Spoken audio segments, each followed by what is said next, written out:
Hello everyone, I'm Bob, and this is your daily dose of genetics. Today, Bob will help me explain DNA mutation. Aren't you excited, Bob? Dang it!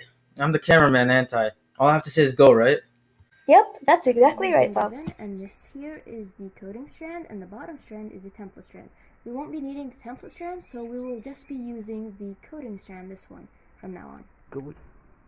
Okay, so here we have our coding strand. I've already translated it into our mRNA. All I did was change the thymines into uracils, and I've gone ahead and looked at the strand here. We have AUG, this is our start codon, and UGA is our stop codon, and I've translated them into the amino acids. Alright, so we'll be covering 4 types of mutations. The first mutation is a silent mutation, then we'll be going over nonsense, missense, and finally read-through mutation. Okay, so here we have silent mutation. For the purpose of this video, we're going to be doing a single mutation. So I'm going to erase this here from T to C. And here we have, this would also turn into a C. So if we're going from C to T or T to C, that's called a transition. So that's a transition. Now, here's what happens. We still have the same amino acid. This is why it's called a silent mutation, because although we changed one of the codons, it did not change the amino acid. Okay, so now we're going to go over the nonsense mutation. In this case, we're going to make a single change again, and in this case, I'm going to change this to an A. So if I change this to an A, we also have the same change here. We changed a G to an A, which is a transition. Now, what happens here is this turns from what it was to UGA, and UGA, as we know, is a stop codon. So we turn a normal amino acid by making one change to a stop codon. Go.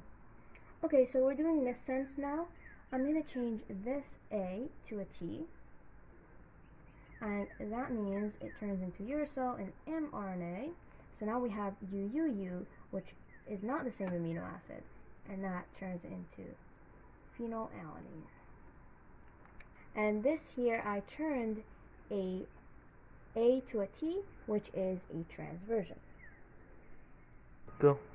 Okay, so now we're doing a read-through mutation. So all I'm going to do is change this A. I'm going to change an A to a T, which, let's see. Well, it's here we have mRNA, so that becomes a U, a uracil. Now an A to a T is a transversion.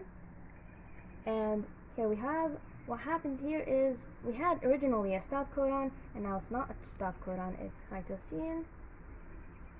I think it's cytosine, so S maybe. And yes, that's a read-through mutation. So what we did is change a stop codon to an amino acid. And now our stop codon is further down, so we've extended the mRNA. See, here's UGA. That was all the mutations, and here are the citations.